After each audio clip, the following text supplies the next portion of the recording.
Morning. आज हम discuss करेंगे कि रेक्टेंगल, पैरेललोग्राम, स्क्वायर, रोम्बस में क्या डिफरेंस है, क्या सिमिलरिटी है, और कहीं ना कहीं कोशिश करेंगे कि आज से पहले हम इनकी जितने भी पॉइंट्स होते थे डिफरेंस को लेकर के और सिमिलरिटी को लेकर के याद रखना पड़ता था। डायग्राम से समझेंगे कुछ चीजों को। देखिए, रेक्टेंगल डायग्राम हमें बहुत अच्छे से याद है। हम ये मान करके चलते हैं कि शायद ही कोई स्टूडेंट होगा जिसको रेक्टेंगल का डायग्राम याद रखने में कोई परेशानी है। राइट? रेक्टेंगल के डायग्राम में हमें पता है ऐसा कुछ आने वाला है। ठीक है, देखते जाओ बच्चों। जब ऐसा डायग्राम बने तो दिख भी रहे कि ये एंगल जो होंगे ये 90 डिग्री के होंगे। बहुत सिंपल लैंग्वेज में बात करेंगे हम। ठीक है, ये चीज भी क्लियर है कि यहां पर जो ये जो डायगोनल्स हैं, राइट, सो कॉल्ड AC और BD, इनकी लेंथ भी इक्वल है। ठीक है, लेकिन देखिएगा जरा, ये जो एंगल है और ये जो एंगल है, एंगल नंबर 1 और एंगल नंबर 2, ये इक्वल नहीं है। क्यों नहीं है? चलिए देखते हैं। ये है डायगोनल और ये भी डायगोनल। जो एंगल 1 है ये इन दोनों डायगोनल्स के बीच में बना हुआ है। राइट? तो इस एंगल 1 की मजबूरी है कि ये दोनों डायगोनल के बीच में फंसा हुआ है और ये दोनों डायगोनल आपस में एक दूसरे के काफी नजदीक हैं। क्यों नजदीक हैं? क्योंकि डायगोनल होने की वजह से इनको BC के कॉर्नर पॉइंट पर ही कनेक्ट होना था।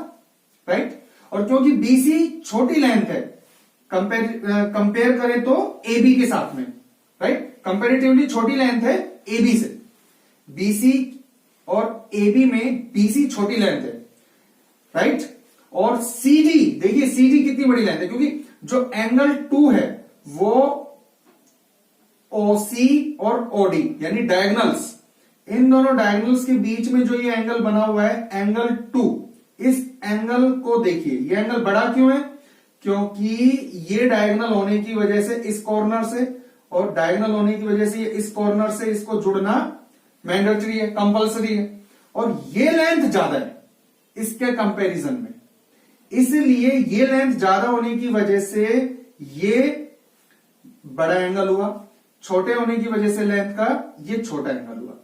अब क्वेश्चन ये बनता है कि सर टोटल एंगल होता है 180, अगर ये दोनों इक्वल एंगल हुए तो ही ये 90 और 90 पे, हाँ, डायगोनल 90 पर कब होंगे? जब ये दोनों इक्वल होंगे। और ये एंगल कहीं ना कहीं किस पर डिपेंड है? इस साइड पर डिपेंड है बच्चों। ये वाला एंगल किस पर डिपेंड है? ये वाला एंगल CD पर डिपेंड है। मैं ये कहना चाह रहा हूं, आप इस BC की लेंथ को इंक्रीज करना शुरू कर दीजिए।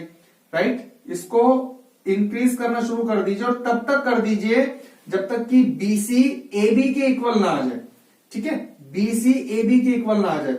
यानी शॉर्ट में अगर हम बात करें, आप देखेंगे कि ये बन गया स्क्वायर, और स्क्वायर के केस में अब आप देखिए, राइट, यानी रेक्टेंगल बड़ा होकर के बन गया स्क्वायर। और स्क्वायर के केस में ये लेंथ और ये लेंथ इक्वल होने की वजह से ये वाला एंगल और ये वाला एंगल हो गया इक्वल। तो जिस भी डायग्राम में ये वाली साइड और ये वाली साइड इक्वल है, यानी चारों साइड इक्वल है, राइट, सारी की सारी साइड इक्वल है, उनके डायगोनल 90 डिग्री पर इंटरसेक्ट करेंगे, ये ध्यान रखना। और ये 90 डिग्री पर आपस में नहीं होंगे। किस किस के नहीं होंगे? रेक्टेंगल और पैरेललोग्राम। रेक्टेंगल और पैरेललोग्राम के अंदर डिफरेंस क्या होता है कि बस वो बिल्कुल सीधा होता है, उसको हल्का सा टेढ़ा कर दीजिए, राइट, वो पैरेललोग्राम बन जाने वाला है। ठीक है, और ये साइड और ये साइड इक्वल नहीं है, ये दोनों साइड इक्वल है और ये दोनों साइड इक्वल है।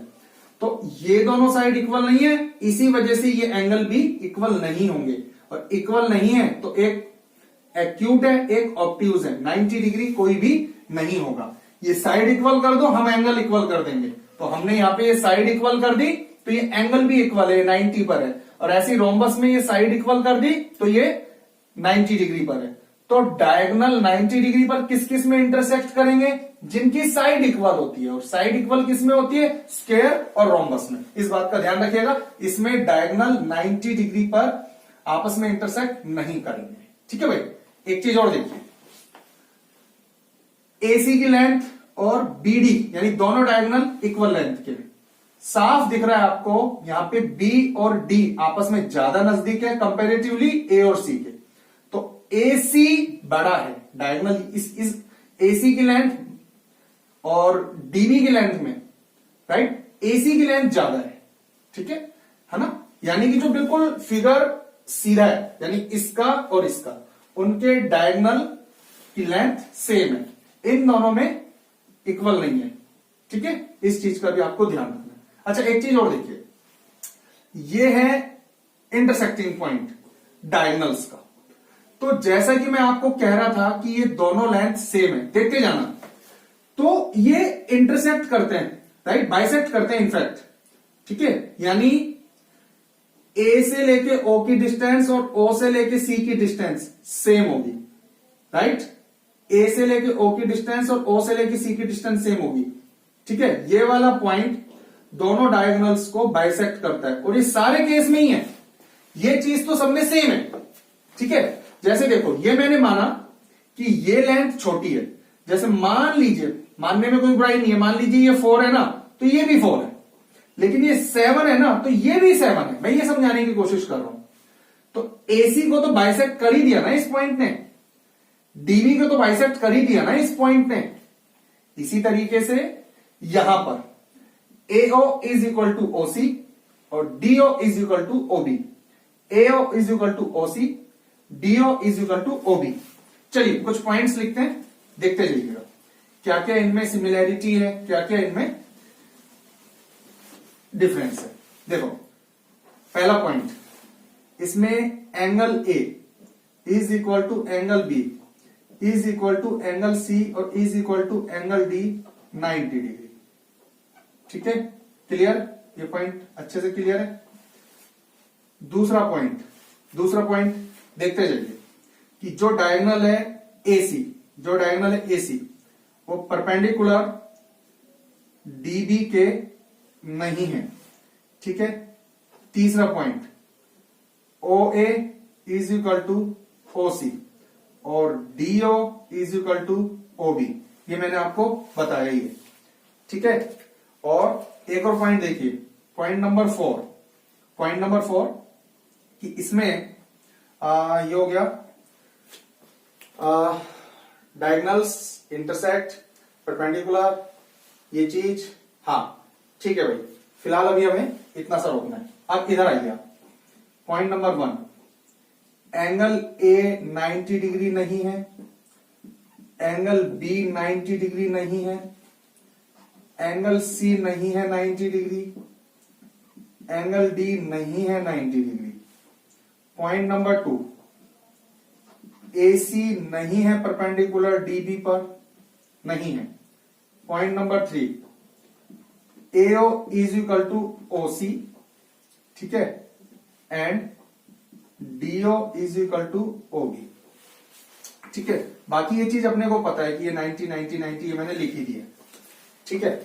अब इस वाले केस में point number 1, angle A, angle B, angle C, angle D सभी 90 डिग्री, राइट, और दोनों लेंथ सेम होने की वजह से जो AC है, AC परपेंडिकुलर होगा DB पर, राइट।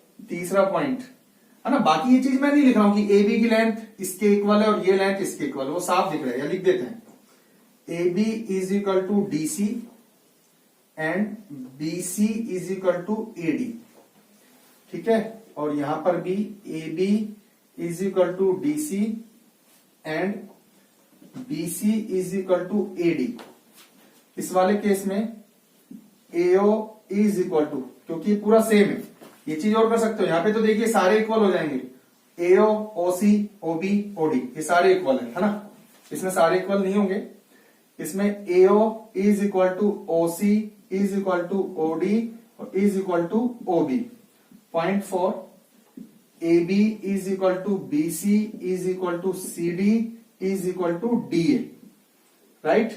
और ये रोम्बस के केस में देखिए, पॉइंट नंबर 1, एंगल A 90 नहीं, एंगल B नहीं 90, एंगल सी 90 नहीं, एंगल डी 90 नहीं। दूसरा पॉइंट, जो AC होगा परपेंडिकुलर होगा DB पर। तीसरा पॉइंट इसमें भी है ना, इसमें AO तो होंगे OC के इक्वल, लेकिन सारे इक्वल नहीं होंगे, एंड DO होगा OB के इक्वल। और लास्ट वाला point, AB is equal to BC is equal to CD is equal to DA। अब देखिए एक बात आपको बताना चाह रहा था, नोट कर लीजिएगा इसको। मैं आपको इन चारों के कोऑर्डिनेट्स दे दूंगा। मान लीजिए मैं कोई कोऑर्डिनेट दे देता हूं आपको, है ना, एक डायग्राम बना लीजिए, राइट, और सपोज कीजिए 2,3 एम ही दे रहा हूं, ठीक है। मान लीजिए चलो x1, y1, x2, y2, x3, y3 और x4, y4। डिस्टेंस कैलकुलेट करनी नहीं है, सिर्फ स्लोप कैलकुलेट कर सकते हो आप। पता लगाना है कि चारों में से किसके कोऑर्डिनेट है। तो देखो मैं आपको फिर बता रहा हूं, सबसे पहले आप है ना डायगोनल का स्लोप निकाल लीजिए, राइट, ABCD। तो आप इस डायगोनल का स्लोप निकाल लीजिए और इस डायगोनल का स्लोप निकाल लीजिए, और M1 dot M2 is equal to check कर लीजिए, या तो ये -1 आएगा या -1 नहीं आएगा। अगर ये -1 आया तो इसका मतलब दोनों परपेंडिकुलर है, और दोनों परपेंडिकुलर के केस में 4 में से फाइनल ये 2 बच जाएंगे। अब समझ गए ना, ठीक है। क्या करना है आपको, इस डायगोनल का स्लोप निकाल लीजिए, इस डायगोनल का स्लोप कैलकुलेट कर लीजिए, राइट।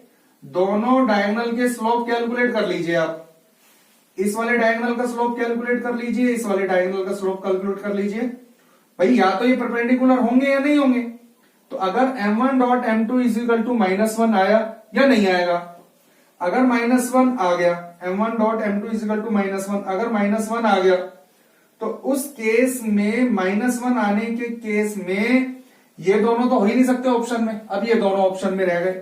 अब दोनों में डिफरेंस क्या है, डिफरेंस ये है कि अब आपको इसकी स्लोप कैलकुलेट करनी है AD की, और AB की स्लोप कैलकुलेट करनी है, और फिर वही M1 डॉट M2 करके देखिए।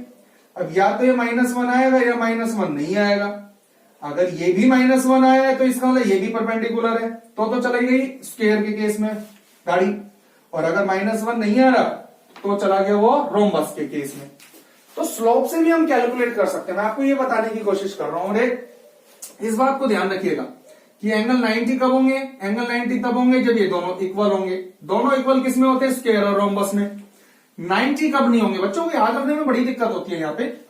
दोनों 90 कब नहीं होंगे, 90 तब नहीं होंगे दोनों जब दोनों अनइक्वल होंगे, और 90 कब होंगे, जब इक्वल होंगे। सीधी सी बात है, ठीक है।